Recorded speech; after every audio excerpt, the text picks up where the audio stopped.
J'ai été cardinal avant vous. Vous voici duc avant moi. Vous avez tellement de duchés dans votre famille. Oui, le roi m'a fait duc et père. C'est la morale de l'esclandre de la Saint-Martin. Mais les ducs d'aujourd'hui ne se comporteront pas comme ceux d'hier. Les grands ne seront grands que par nous. Il ne doit plus exister en France une autorité qui ne procède du roi. Vous domestiquerez les grands fauves? J'irai les débusquer jusque dans leur tanière. Les renards, les trublions, ceux qui voudraient nous empêcher de forger la France, ils perdront châteaux et forteresses. Partout, nous ferons passer la justice de notre maître. C'en sera fini des appels à l'étranger et des souverainetés particulières. Pour la plus grande gloire du roi de France. Notre Père qui êtes aux cieux, que votre nom soit sanctifié, que votre règne arrive, que votre volonté soit faite sur la terre comme au ciel. Donnez-nous aujourd'hui notre pain quotidien et pardonnez-nous nos offenses comme nous pardonnons à ceux qui vous ont offensés.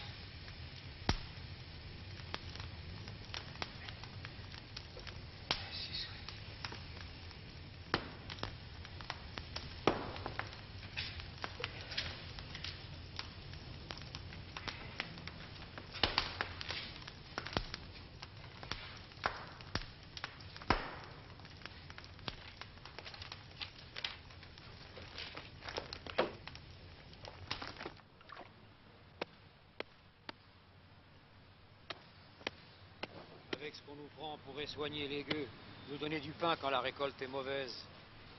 Il paraît qu'en Normandie, dans le Limousin, à Bordeaux, il y a même des seigneurs qui aident les pauvres gens à plus payer l'impôt. Eh ben, comment on fait pour plus payer l'impôt? On donne des coups de fourche aux gabelous et à tous les commis. Regarde! Prends garde à quoi?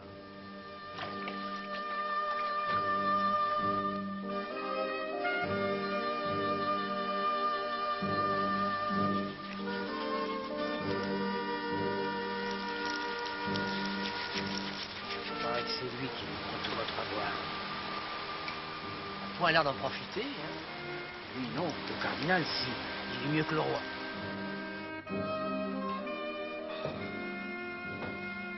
On a mis s'en aller qu'en sommaire du grand affrontement, c'est stupide.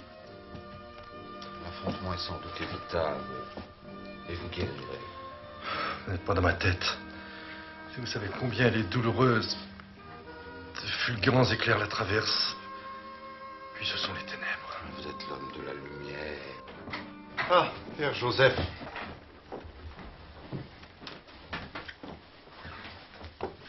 Ce pauvre corps me trahit. Tenez-vous en repos. Oh, les médecins l'ont prescrit. Vous avez le devoir de prendre soin de vous. Alors, goûtons ce bouillon d'ignorance. Je m'en vais, tout s'en va. Il n'est point assuré que tout s'en aille. Et puis vous aimez bien mourir un peu. C'est le royaume qui va mourir. Chassé d'aussi noirs pressentiments. Le Père Joseph me prend pour un douillet et vous pour un visionnaire. Mais le danger espagnol pour vous autres, c'est un conte bleu. Si j'étais Philippe IV, si j'étais à sa place, à celle de son frère, le cardinal Infant, et du comte-duc d'Olivares, je sais bien ce que je ferais. Je ferais la guerre tout de suite. C'est le goût du cardinal Infant. Mais Sa Majesté catholique et son ministre m'étonneraient grandement s'ils attaquaient. Il ne pleut plus dans le sud et les récoltes sont mauvaises. L'or et l'argent apportés en quantité excessive ont fait perdre au peuple le goût du travail. Quand on est mal chez soi, on va chez les autres. Olivares ne veut pas la guerre. Il cherche tout comme vous à mettre de l'ordre dans le royaume. Ce n'est pas ce qu'il veut qui compte, c'est l'état de l'Espagne. Mais cet état est défavorable. Raison de plus. Le temps travaille contre l'Espagne. Sa puissance va diminuant tandis que la nôtre augmente. Son intérêt est d'agir vite. Le nôtre de reculer l'échéance. Comment? Comment? Nous sommes pris dans un étau. Au sud l'Espagne, à l'est l'Empire. Au nord les Pays-Bas espagnols. Si l'Espagne ne veut pas agir tout de suite, elle va faire marcher contre nous les autres possessions habsbourgeoises. N'aie pas de crainte pour les Pays-Bas. L'infante Isabelle est une pacifiste. Alors, c'est des Allemagnes que viendra l'orage.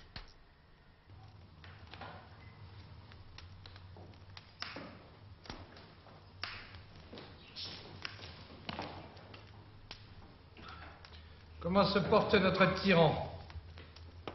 Lequel, sire? Le cardinal. D'autant plus mal qu'il nous arrive de Bruxelles une fâcheuse nouvelle. L'infante Isabelle Claire Eugénie est morte. Qui Philippe IV désigne-t-il pour la remplacer dans le gouvernement des Pays-Bas? On le sait encore.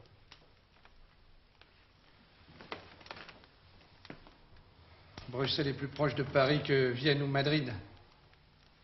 Si Philippe désigne un adversaire déterminé, ce sera le cauchemar.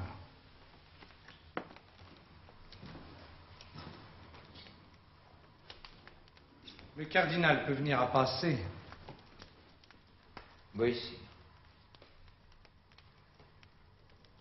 Vous le savez, le pape, sur mes instances, doit vous accorder le chapeau. Jamais, sire. Vous refusez? Je me suis mal fait entendre de votre majesté. Je veux dire que sa sainteté ne me donnera jamais le chapeau. Pourquoi? Elle aime la paix et j'aime enfin. Elle croit que j'aime la guerre. Il vous faut le chapeau. Car si le cardinal s'il arrive malheur au cardinal, vous lui succéderez. Mais s'il en est informé. S'il en est informé? Il me serait insupportable que le cardinal puisse croire à une intrigue. Père Joseph, nous préviendrons monsieur de Richelieu. Mais apprenez qu'il n'existe pas d'intrigue en face de votre roi. Faites-vous une grande différence entre un Français et un Espagnol? Ils parlent presque la même langue. Ils entendent de la même façon la vie et l'honneur.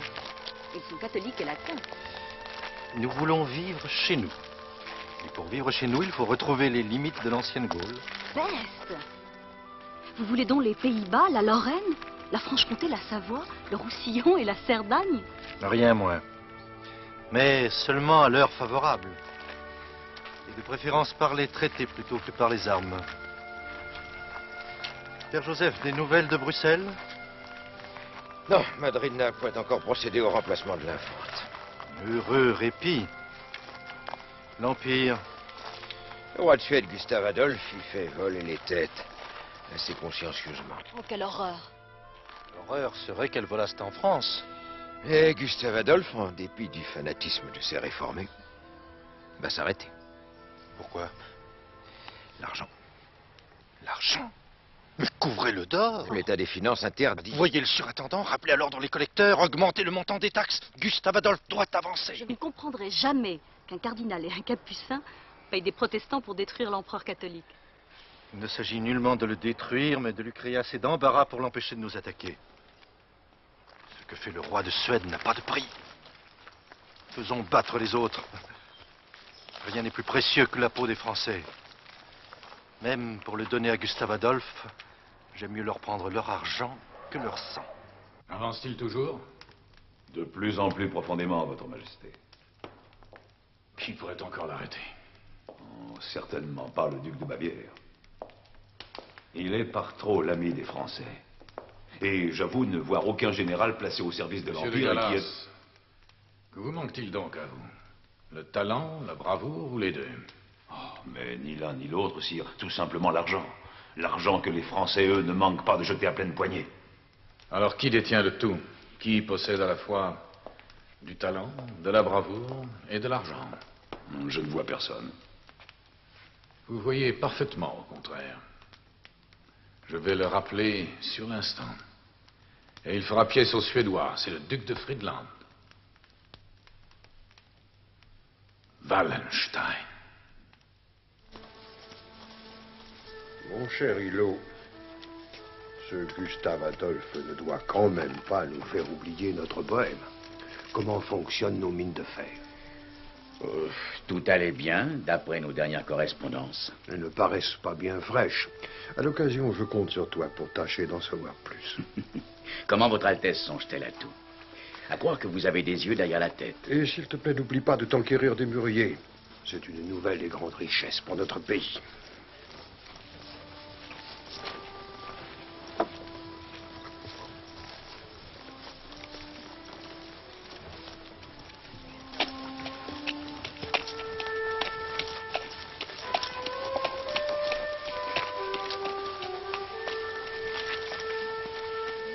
bien de l'honneur que d'appartenir à un homme aussi extraordinaire. Il s'occupe de ses fiefs avec autant de science et d'à propos qu'il fait la guerre. Bien sûr, puisque ces deux activités lui sont source de profit. Et nous, faisons-nous campagne pour être pauvres? Nous servons l'empereur. Lui aussi. Seulement, vous êtes payé par l'empereur, tandis que son Altesse, le prince de Wallenstein, a reçu la permission de se payer. Et c'est bénéfique pour tout le monde. Et puis d'ailleurs, ont-ils l'air malheureux? Ils sont les mercenaires les mieux soldés de l'Europe. Parce que nul ne sait combattre mieux que lui, j'en conviens fort bien. Mais pourquoi? Pourquoi trouve-t-il le besoin de s'entourer d'astrologues, de sorciers? Pourquoi invoque-t-il sans cesse des forces obscures? Avouez que cela surprend. Vous oubliez qu'il est né en Bohême. Là-bas, on n'aime que le surnaturel. On adore le merveilleux.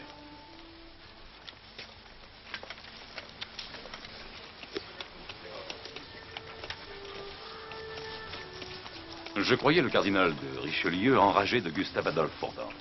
Le père Joseph n'est enragé de personne, lui. Il y a bien mieux à faire que ce qui se fait, convenez-en, mon père. C'est l'opinion de monsieur le cardinal. Soyez le bienvenu. Je m'étonne pourtant d'être visité par le saint homme, dont toute l'action ne vise qu'à diviser les Allemagnes. Vous ferez la grâce de penser que je n'exerce aucune action personnelle. Je me permettrai de vous répondre que je n'en crois rien. Le roi Louis XIII et monsieur de Richelieu voudraient des Allemagnes plus libres. Ils souhaiteraient un empereur plus respectueux du droit des princes. Et moi, je suis le lieutenant général de l'empereur. Mais vous êtes prince. Un empire uni, sans recours aux électeurs, une administration unique, une couronne transmise seulement par hérédité. Voilà ce que souhaitent les hommes de bon sens. Oublieriez-vous qu'il y a des catholiques, des luthériens et des calvinistes? Oui, il est avéré maintenant qu'aucun ne pourra jamais l'emporter sur les autres, mon père. Comment les unir sous un même sceptre? Mais par la raison. On ne va tout de même pas s'entre-déchirer pour ou contre l'office en langue vulgaire. Ce serait faire preuve de pauvreté d'esprit. Le roi Louis XIII et son éminence soutiennent que votre Altesse méditait d'autres projets. Comme chaque homme de qualité, je me flatte de toujours méditer différents projets. Nous pourrions unir la chrétienté tout entière pour affronter les Turcs. Je croyais votre Altesse indifférente à la religion. Non, mon père. Détrompez-vous, ce n'est pas la religion qui me laisse indifférent. Simplement la dispute entre chrétiens. Dieu vous bénisse pour ces paroles. Hélas, l'hostilité des empereurs a contraint le roi de France à s'allier aux Turcs. L'alliance ottomane est immorale. Mais nécessaire à la sécurité du royaume. Pour ma part, je n'admets d'alliance qu'entre chrétiens. C'est justement l'alliance du roi très chrétien que je vous propose. Pour cela, il faudrait posséder les mêmes buts et les mêmes intérêts. Mon maître et le cardinal se soucient des vôtres. Ah, vraiment? Il pense que la couronne de Bohême devrait revenir au plus illustre des Tchèques. La couronne de Bohême. Et dans le même temps, couvre d'or, Gustave Adolphe. Quoi d'incompatible? Si votre Altesse quitte son commandement en Saxe pour devenir roi en Bohême, ce n'est pas à Prague que le Suédois viendra vous chercher querelle. Une nouvelle importante? Oui, monseigneur. Gustave Adolphe marche sur Dresde. Je vous demanderai de m'excuser, mon bon père. Mais pour l'heure, il faut aller tirer l'oreille au plus cher. Ça, pour être cher? Au plus cher et au plus coûteux allié de monsieur le cardinal de Richelieu. Le trésor est vide. Le peuple mécontent. Un peu partout, les collecteurs sont molestés. À force de tendre l'arc, nous risquons de le briser. Monsieur le cardinal, nous sommes tragiquement du même avis. Votre Majesté ne saurait m'en vouloir de ne lui rien dissimuler. Votre roi lui-même est aujourd'hui gueux comme un rat. Les officiers civils et militaires sont au-delà de l'impatience. Leur loyalisme devient douteux. Plus que douteux. Certains feraient d'excellents sujets de Sa Majesté catholique ou de l'empereur. Et c'est avec ces gens-là qu'il faudrait soutenir la guerre. Si nous cessons d'entretenir Gustave Adolphe, les impériaux libérés de ce côté-là se jetteront sur nous. Mais si nous continuons à soutenir le roi de Suède, nous décuplerons la colère de nos sujets. C'est vrai. Mais votre Majesté peut encore assurer l'ordre chez elle, alors que ses armées ne tiendraient pas devant l'invasion. Il lui faut le temps de les discipliner, de les renforcer, de les reforger. Ce sera long. Très long. Alors, La cause est entendue. Payons. Payons encore et toujours Gustave Adolphe. On a vaincu. Les astrologues m'avaient trompé. Votre Altesse n'est pas vaincue. Les troupes ont évacué le champ de bataille dans un ordre parfait. Dans toutes les langues du monde, évacuer le champ de bataille signifie avoir perdu la partie. Mais pas du tout. Les Suédois ne sont pas en meilleur état que nous. Alors, voyons, vous savez parfaitement qu'ils continuent à occuper le terrain. Votre Altesse est victorieuse. Tu te fous de moi. Gustave Adolphe est mort. Tu en es sûr? Oui. Des prisonniers me l'ont appris. Je me suis fait confirmer l'événement. Il n'y avait pas de place pour deux coqs sur le même fumier, messieurs.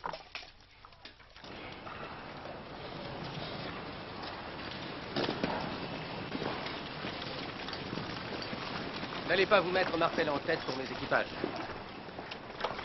Je n'en aurais guère besoin pour l'instant, il n'est point temps d'admirer Bruxelles.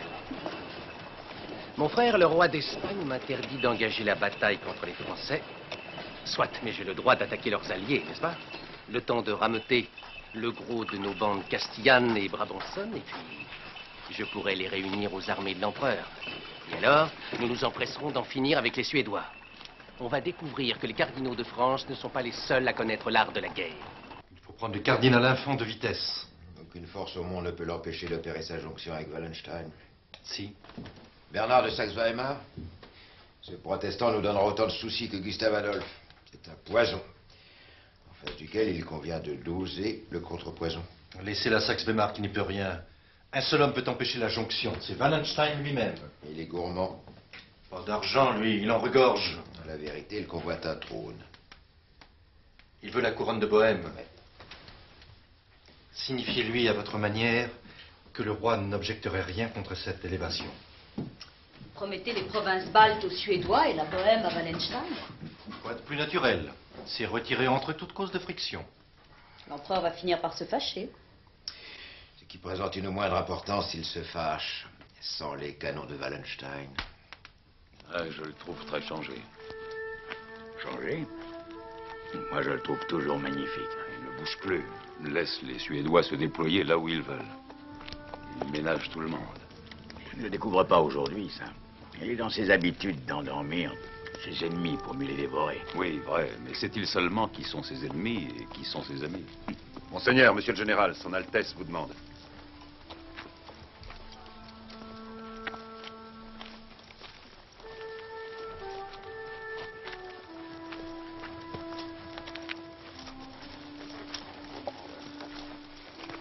Avez-vous vu qui vient de sortir? Oui. L'envoyé du cardinal de Richelieu.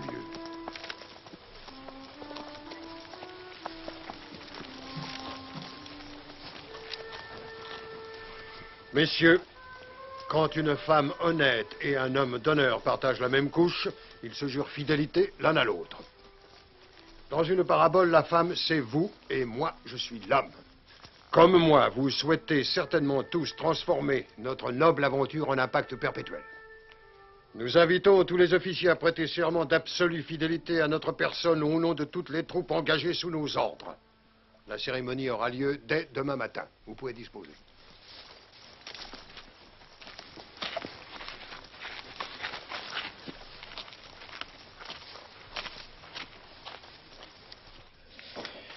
Lorsque Wallenstein sera roi de Bohême, il laissera en paix les Suédois. Les Bavarois pourront toujours les contenir. Et l'empereur sera contraint de laisser faire. Croyez-vous que Wallenstein ira jusqu'à proposer à notre bon roi Louis XIII le trône impérial? Oui, si Ferdinand ne s'incline pas devant la cession de la Bohême. Tout est pour le mieux. L'Espagne et les Pays-Bas n'oseront bouger. L'avenir de la France passe par Wallenstein.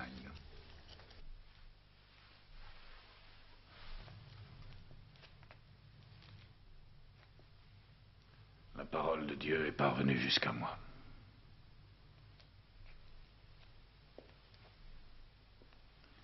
L'inertie tellement surprenante et insolite de Wallenstein dénote la déloyauté. Voici une lettre de commandement général pour M. de Gallas. Il l'exhibera quand cela lui semblera utile. Et il fera prendre le traître mort ou vif. Mais, sire, s'il venait à tenter de passer aux Suédois. Aux Suédois? Il est en liaison avec eux, comme il peut l'être avec les agents de Richelieu. Il faudra vous en emparer. Mort ou vif.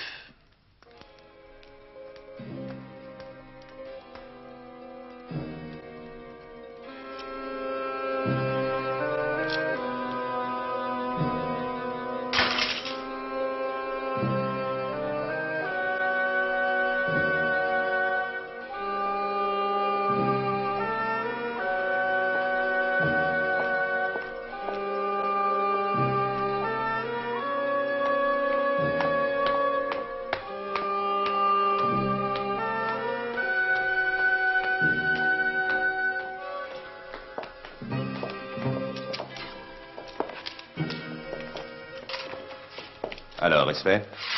Son Altesse Albert de Wallenstein, duc de Friedland et prince de l'Empire, ne se relèvera plus. Bien, Devereux. Voilà, messieurs. Chacun de nous recevra une chaîne d'or.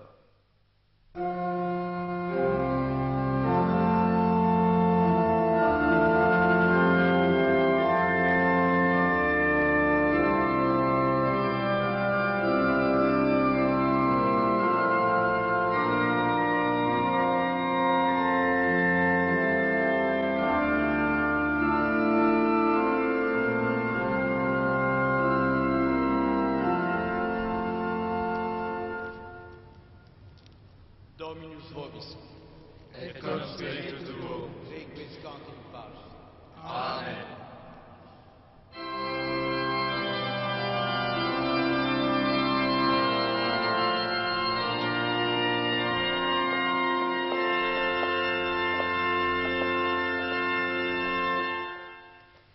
Il reste encore 999 messes à célébrer pour l'âme de M. de Wallenstein. L'affaire fut délicate? Non, sire. Pour passer aux Suédois, il devait obligatoirement faire étape à la citadelle des guerres. Nous sommes parvenus à le devancer, nous avons préparé un banquet, ses officiers l'ont accepté. Wallenstein, recrue de fatigue, a demandé un lit.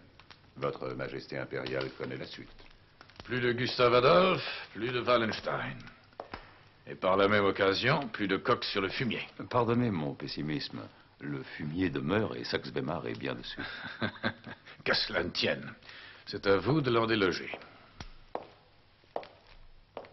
Triste fin pour Monsieur de Wallenstein.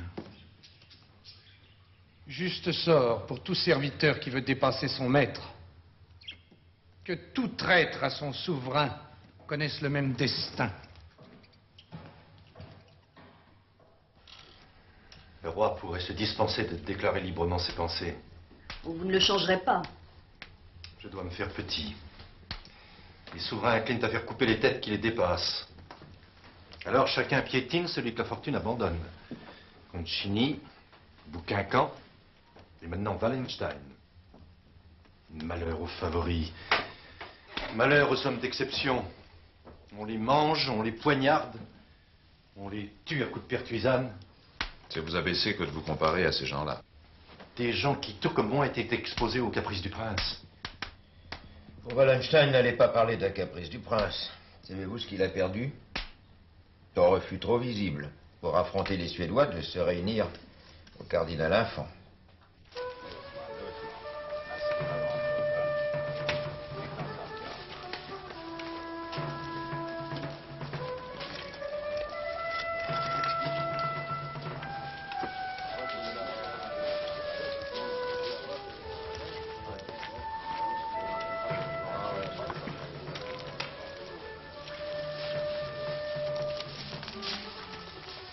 Dieu vous bénisse, monsieur de Gallas. Vos bonnes compagnies germaniques et mes bandes castillanes ont permis l'écrasement de ces messieurs de Suède et de leurs méchants alliés. Il suffisait simplement de nous réunir.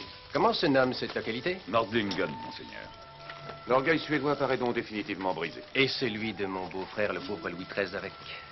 Son cardinal veut l'hégémonie française sur toutes les puissances d'Europe. Seule l'union de tous les sujets de notre maison arrête son entreprise.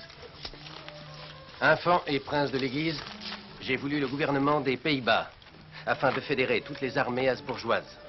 Nous ne pourrons jamais oublier que Votre Altesse nous a permis de vaincre. Pour nous autres, qui sommes avant toute chose sujets de Sa Majesté l'Empereur, l'essentiel c'est l'écrasement des réformés. Dorénavant, il ne leur reste plus qu'à implorer la paix auprès de Sa Majesté l'Empereur, mon maître. La guerre entre Allemands est terminée. Non, monsieur le cardinal, non. Si rien n'est irréparable, et surtout pas l'affaire de Nordlingen. Tant d'efforts pour rien.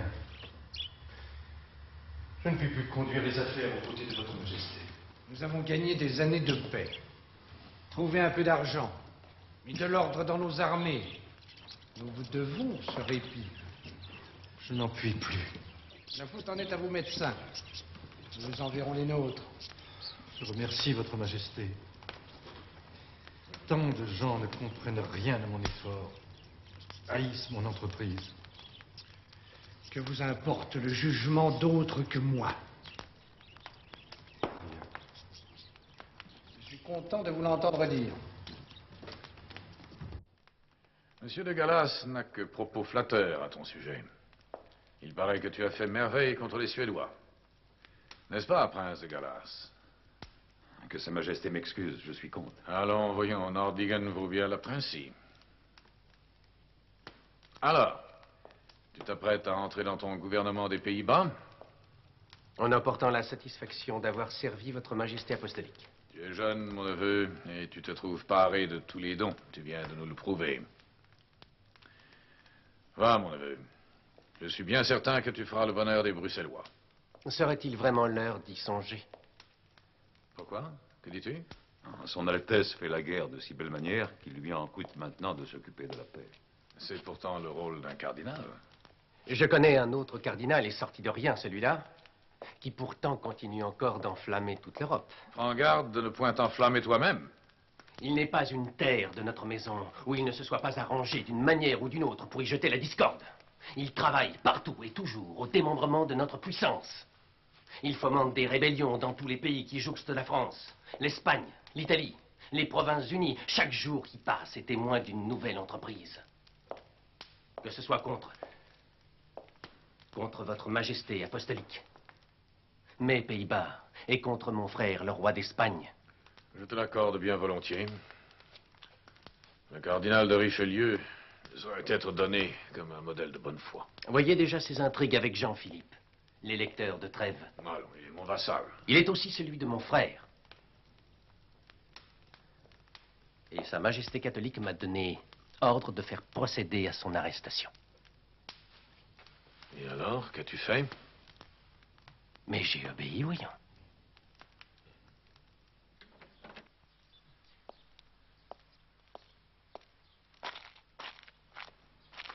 Monsieur Gratiolet, un héros d'armes de France doit se montrer poli en toutes circonstances, même la plus grave du règne. Lorsque vous parviendrez à Bruxelles, ne manquez point de respecter toutes les formes chevaleresques.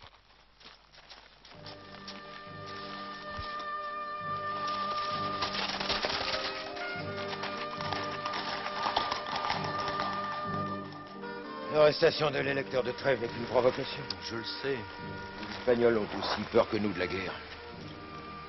Ils veulent que la responsabilité du massacre pèse sur la France. Je le sais. Vous le savez pourtant. Et pourtant, Père Joseph, laisser arrêter impunément un client de la France détourné de nous, tous les autres, c'était la fin de notre prestige. Et partant de notre influence.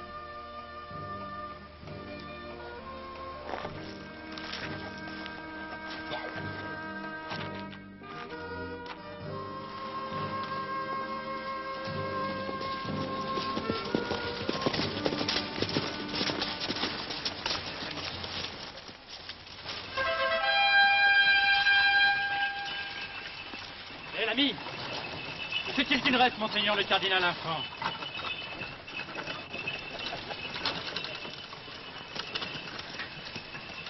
Le cardinal Infant, où est-ce? Ça serait peut-être pas honnête de vous répondre, mon officier. Savez-vous, hein? Elisavit, Mon officier? fais-ta vif, le cardinal Infant se serait par là. Redonne la chamade. Bien, mon officier.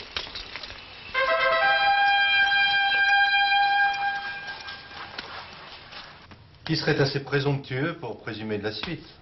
Qui serait assez égaré pour douter de notre succès. Le père a parfois de ces naïvetés. Pourquoi? Dieu veillera sur ses cardinaux. Vous oubliez que l'Infant d'Espagne est notre confrère au Sacré Collège. Nous conservons le privilège de l'ancienneté. Ne mêlez pas le Seigneur à cette aventure.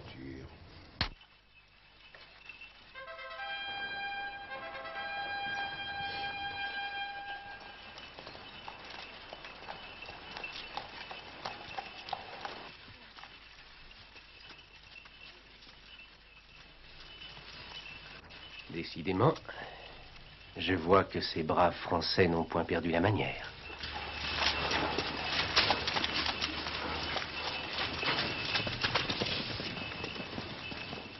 Agent Gratiolet, héros d'armes de France. Je viens vous trouver de la part du roi, mon maître, mon unique et souverain seigneur, pour vous dire que puisque vous n'avez pas voulu rendre la liberté à monseigneur l'archevêque de Trèves,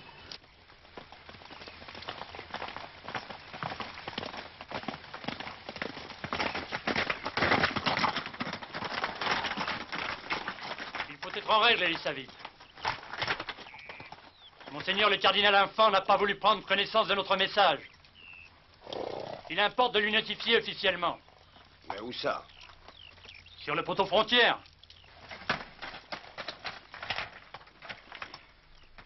puisque vous n'avez pas voulu rendre la liberté à monseigneur l'archevêque de Trèves, électeur du Saint-Empire qui s'était placé sous ma protection, Sa Majesté vous déclare qu'elle est résolue à tirer raison par les armes de cette offense. Elisavit, redonne un chemin.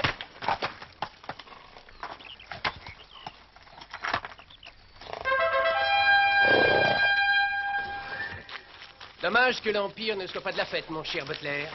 Votre Altesse royale nomme cela une fête? Oui, mais elle présente un défaut. Elle sera trop courte. On dit assez volontiers que les Français sont plutôt coriaces. Ils le furent dans le passé. Ils le seraient encore. Si, comme nous autres, ils aimaient leur roi et estimaient leur ministre. Mais ils éprouvent une profonde lassitude envers Louis XIII, qui ne sait que faire des beignets avec ses écuyers, ou encore persécuter ma sœur, la reine Anne. Et nous savons qu'ils haïssent Monsieur de Richelieu. Oui, mais ils aiment la France. Pourquoi la défendraient-ils lorsqu'elle est si mal gouvernée? Quand nous nous présenterons, ils vont nous accueillir en libérateurs. Et si Dieu le veut, j'irai plus vite que le coche de Bruxelles à Paris. Viens! Tâchez d'entrer dans la danse avant la fin du bal.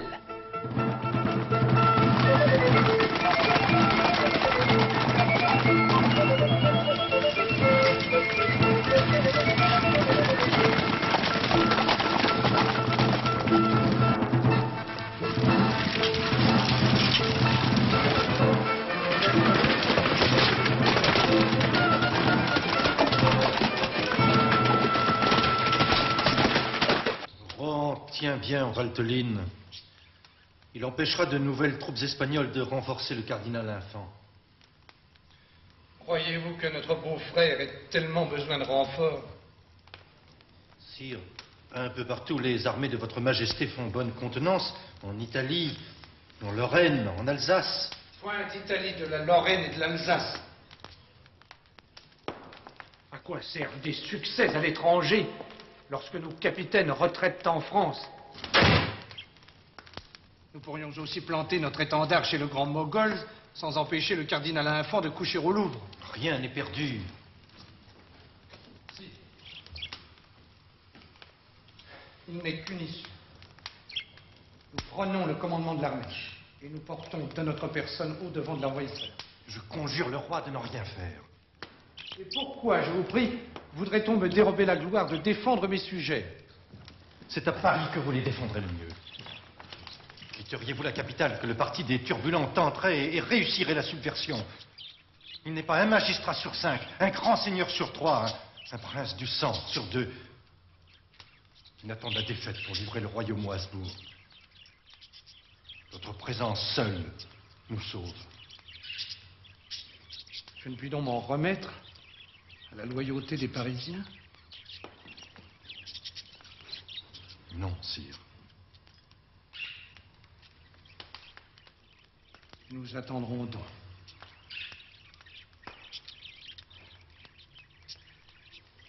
Il faut porter notre attention à tous les détails. Voyons la position de chacune de nos armées et rameutons les troupes intervenues en Franche-Comté. Monsieur de Gallas, je vous confie l'honneur des armées de l'Empire. J'espère me montrer digne de la confiance de mon maître, du plus noble et du plus juste des maîtres. Juste, oui, je veux l'être, monsieur de Gallas. Or, c'est la cause de la justice que vous allez défendre. Apprenez que les Français ont passé la frontière de la Franche-Comté. C'est une possession espagnole? Non. C'est une terre pour laquelle le pauvre roi d'Espagne se reconnaît au nombre de mes vassaux. Que Dieu vous accompagne.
Cette bonne ville de Corbie n'aura pas tenu longtemps.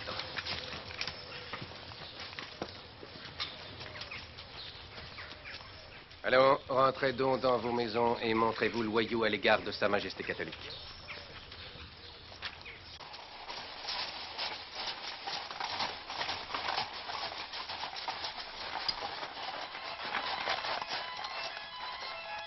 Il n'y a point de nation si peu propre à la guerre que la nôtre. Perdez l'habitude de dire le contraire de ce que vous pensez. La légèreté et l'impatience qu'elle manifeste dans les travaux en sont la preuve. Voilà pourquoi j'ai tout fait pour ne pas engager les Français.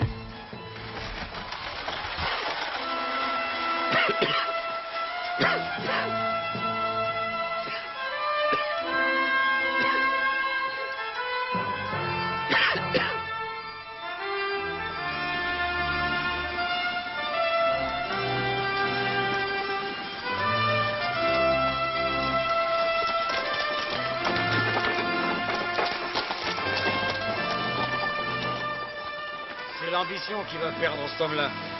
Et nous autres avec. Mais tout ça, c'est sa faute. Paraît que les Espagnols sont à Compiègne. Faudra point 2 semaines pour qu'ils soient ici. Paris est intenable. Il nous faut nous retrancher au sud de la Loire. Est-ce un remède à la situation? Sire, nous disposons de peu de moyens pour faire face. Et c'est le moment que vous choisissez pour envoyer monsieur le cardinal de la Valette tendre la main aux Suédois de Saxe-Weimar. Je ne connais pas de meilleur défensif que l'offensif. Toujours votre manie de vous occuper de l'étranger. On ne peut pas laisser les Suédois seuls. Ils sont trop amoindris depuis Nördlingen. Et ils mènent la guerre de façon si rude que l'horreur en retombe sur la gloire de votre Majesté. C'est vrai. Et puis, votre Majesté n'aura pas besoin de monsieur le cardinal de la Valette au sud de la Loire. Avons-nous dit que nous quittions la capitale? Le roi ne saurait prendre le risque d'y être capturé. Si.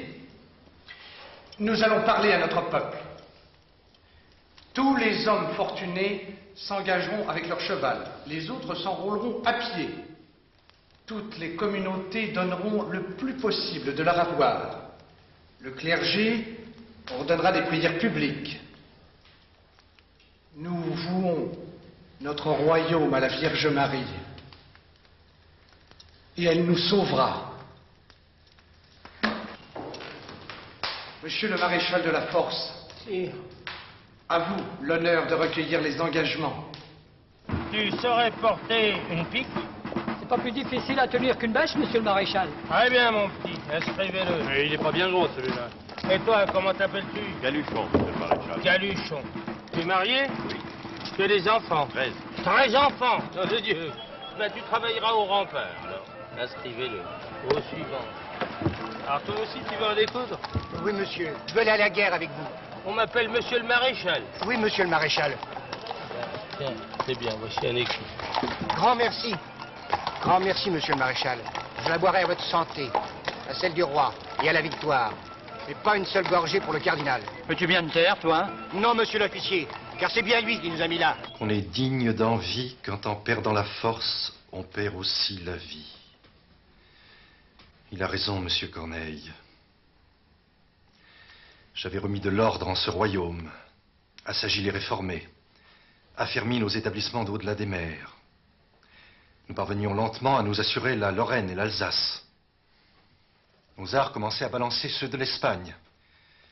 Et à lire nos poètes, je ressentais l'impression que nous entrions nous aussi dans un siècle d'or. Nos ennemis sont venus tout rompre. Les éclaireurs du cardinal Infant sont aux portes de Pontoise. Le cardinal Infant se coupe dangereusement de ses bases. Monsieur de Gallas ne peut s'emparer de la Bourgogne tant qu'il n'aura pas enlevé Saint-Jean-de-Laune, clé de la Saône.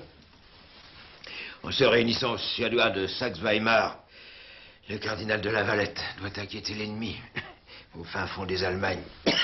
Les Espagnols peuvent bien s'amuser depuis Bruxelles, mais sont incapables de passer les Pyrénées. La boutique doit tenir. Nous n'avons pas voulu cette guerre, elle s'est imposée à nous. Depuis Henri IV, que dis-je, depuis Henri II, nous ne nous sommes pas mesurés aux armes étrangères, parce que nous n'en possédions pas les moyens. Et moi, Armand Duplessis, trop souvent conseillé par vous, Père Joseph, j'ai fait une politique au-dessus de nos moyens. Tenez-vous pour rien le sursaut de ce peuple. Quel sursaut? Les grands, sans cesse abattus mais toujours renaissants, souhaitent la victoire des Habsbourg. La jeune reine correspond avec le cardinal Infant. C'est son frère. Une reine de France n'a plus ni frère ni sœur. Paris se met en défense. Paris acclame le roi. Le roi? Pas moi. On a jeté des pierres dans mes fenêtres. Et on en jettera encore, et de plus en plus, si vous continuez de faire la bête. Faire la bête? Père Joseph, vous ne connaissez pas les Français. Ils vous acceptent tant que vous les menez au succès. Dès l'instant que les affaires vont mal, ils ne s'interrogent pas sur leurs propres responsabilités. Ils cherchent le bouc émissaire et ils le trouvent. Nos ennemis le savent bien. Voyez leurs proclamations. Elles sont fort bénignes à l'égard du roi. Il n'est qu'un responsable, le cardinal de Richelieu.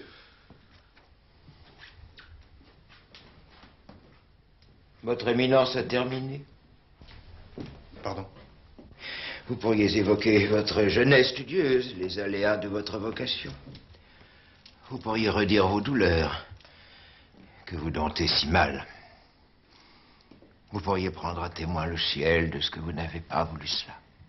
Non, je n'ai pas voulu cela. Vous pourriez nous entretenir de votre difficulté d'être. Non, non. Vous pourriez vous amuser avec tout cela si vous n'étiez pas le cardinal de Richelieu. Tout petit. Je n'ai qu'un désir, me faire tout petit. Lâche! Poule mouillée! Poule mouillée! Vous allez redevenir celui que vous n'auriez jamais dû cesser d'être. Vous allez exhorter tout le peuple à faire son devoir. Vous allez paraître en public. Vous serez... Vous êtes déjà l'âme du royaume.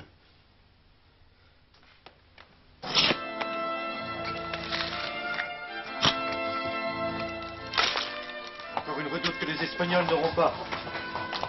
Excusez-moi, mes amis, d'autres tâches m'attendent.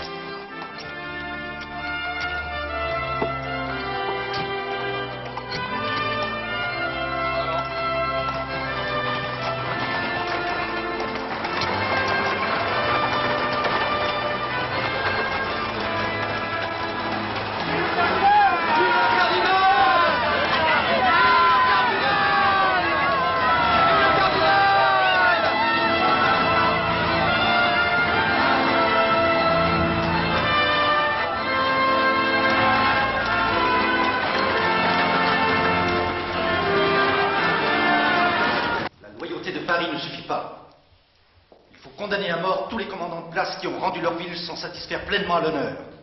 Il faut dégrader de la noblesse quiconque n'a pas fait son devoir. punir des galères à perpétuité les soldats qui ont levé les mains. Quand vous y allez, monsieur le cardinal. J'y vais, monsieur le maréchal, comme quelqu'un qui veut gagner la guerre. Nous devons frapper quiconque se dérobe aux servitudes de l'impôt.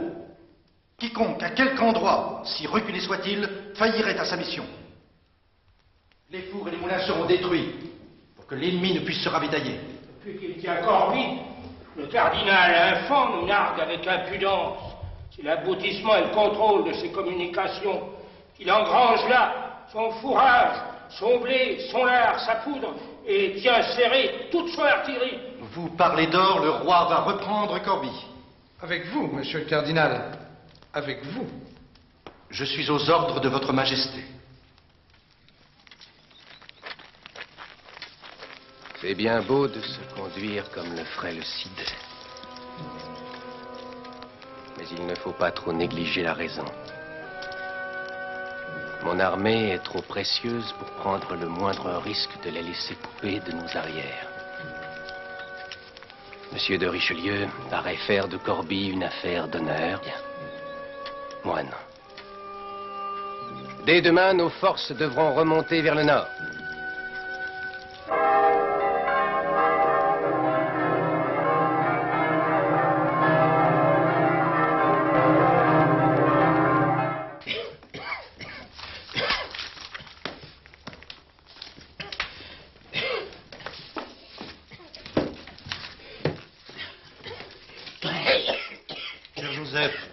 N'oubliez pas ce qu'ont dit les gens de la faculté. Vous devez respecter leurs prescriptions. Les médecins des corps ignorent le soin des âmes. La mienne brûle, mon cher Seigneur. Faites-moi la grâce de vous reposer.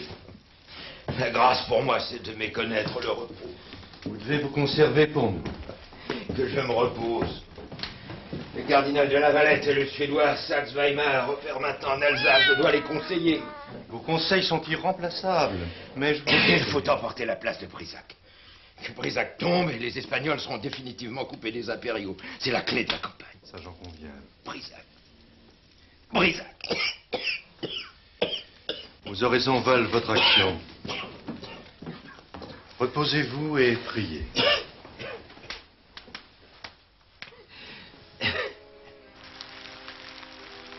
J'ai gagné assez de campagne pour accepter d'en perdre une. Au diable la Bourgogne. Non, en réalité, ce qui me surprend, c'est l'acharnement des Français. Il y a des lustres qu'on me rabat les oreilles de leur côté fantasque et indiscipliné. J'avoue, ils m'ont étonné. Je serais tout de même curieux de connaître les motifs de cette évolution. Peut-être est-ce parce qu'ils sont ployés sous la volonté d'un seul? Je ne sais si cela en est la raison, mais c'est ce qui nous a toujours manqué à nous autres des Allemagnes. Non seulement nous n'acceptons jamais l'autorité, mais encore nous sommes toujours particulièrement sensibles aux intrigues que l'on mène chez nous. Cela fait 15 ans que M. Joseph entretenait le feu de la guerre civile. Dieu l'a puni.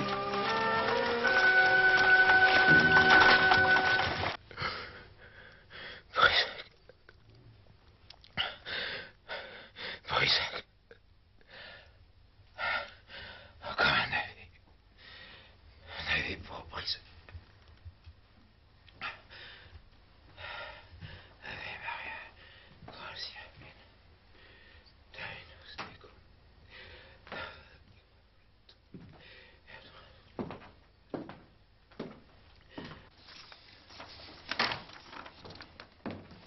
Est-il mieux? Il parle sans arrêt d'une ville qui est je sais pas trop où. Seigneur Mazarin, quelle nouvelle de son chapeau? Sa sainteté continue à se faire tirer l'oreille. Prenez garde, vous connaissez mieux que moi les habitudes papales. J'aime tant votre éminence que j'ai quitté l'homme blanc pour l'homme rouge. Si le père Joseph vient à passer, faites retirer tout de suite la demande de la pourpre à son profit. Pourquoi? Parce que le pape serait capable de nommer un autre Français, mais qui ne serait pas de nos amis.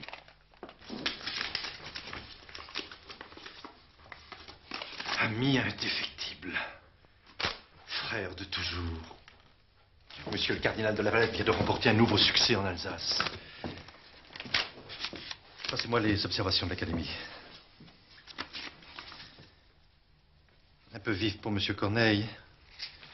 Mais il faut que tout le monde se soumette au verdict de notre nouvelle institution. Pas de nouvelles de Brissac? Non, monseigneur. Brissac. Brissac, je donnerai mon chapeau et ma couronne ducale pour Brissac. Alors, il ne parle plus.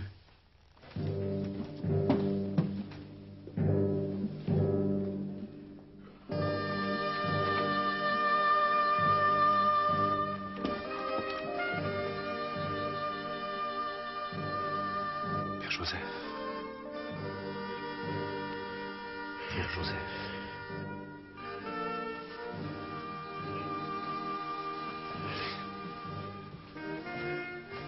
Père Joseph. Brissac est prise.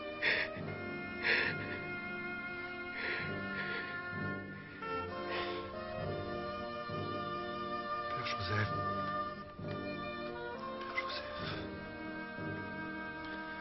Vous viviez de croisade.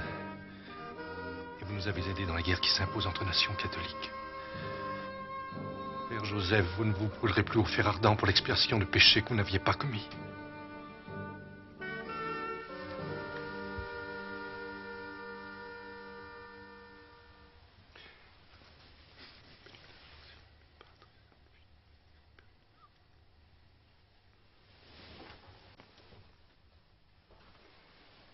Éminence Grise,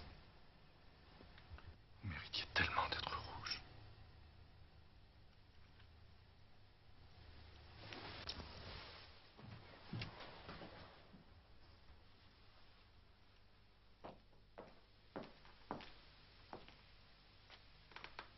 L'heure n'est pas à se réjouir. Monseigneur, Monsieur Gratiolet apporte une nouvelle. Eh bien, Brissac est prise.